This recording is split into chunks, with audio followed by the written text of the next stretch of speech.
DJ Jyoti Prakash, DJ Jyoti Prakash, DJ Jyoti Prakash, नाम धनपुर, नाम Dhanpur.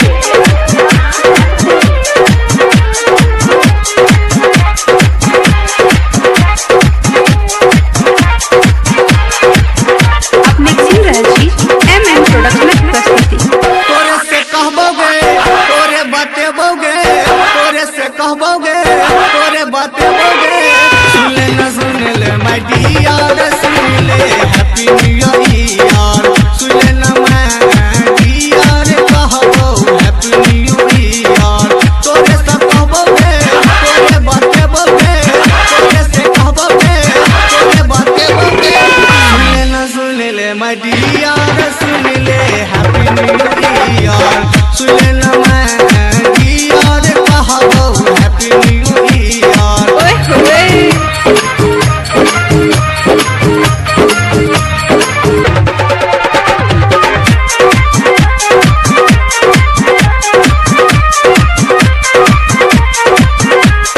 DJ Jyoti Prakash, DJ Jyoti Prakash, DJ Jyoti Prakash, DJ Jyoti Prakash.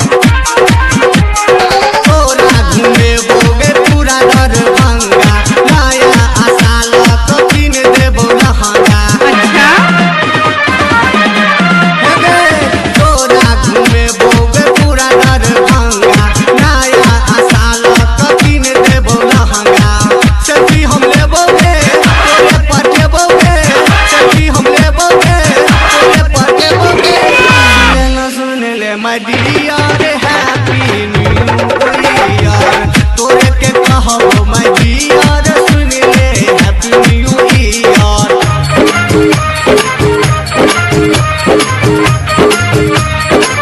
Happy new year, happy new year.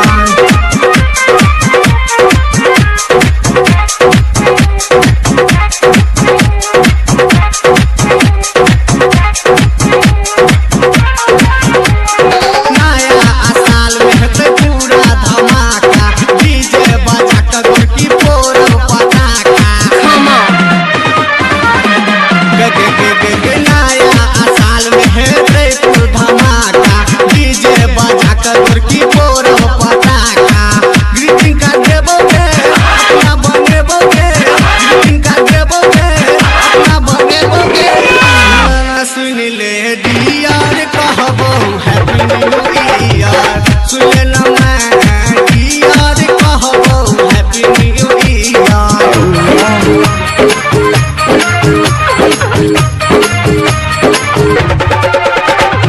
DJ Jyoti Prakash, DJ Jyoti Prakash, DJ Jyoti Prakash,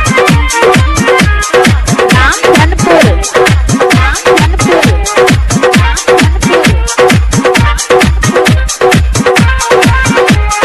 मिलतो ने प्रकाशनक तोरा प्यार के, राजीव के तुंगे बना लेनो यार के। मिलतो ने गुडू सनक तोरा प्यार के, डीके शर्मा के बना ले यार के। कुल्फी खिया दोगे माला चाटे दोगे, कुल्फी खिया दोगे माला चाटे दोगे। सुन ले माय डियर, सुन ले हैप्पी न्यू ईयर।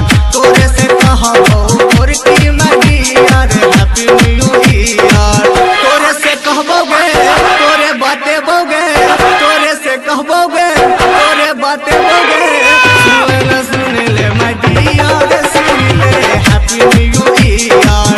तोरे से कहबो माय डियर, सुन ले हैप्पी न्यू ईयर। तोरे से कहबोगे अपना बनेबोगे, तोरे से कहबोगे अपना बनेबोगे। सुन ले माय डियर, सुन ले हैप्पी न्यू ईयर। सुन ले माय डियर, कहबो हैप्पी न्यू ईयर। नमस्कार, हम गायक डीके शर्मा समस्त मिथिलांचल वासी के नया साल के ढेर सारा शुभकामना दै छी। डीजे ज्योति प्रकाश, डीजे ज्योति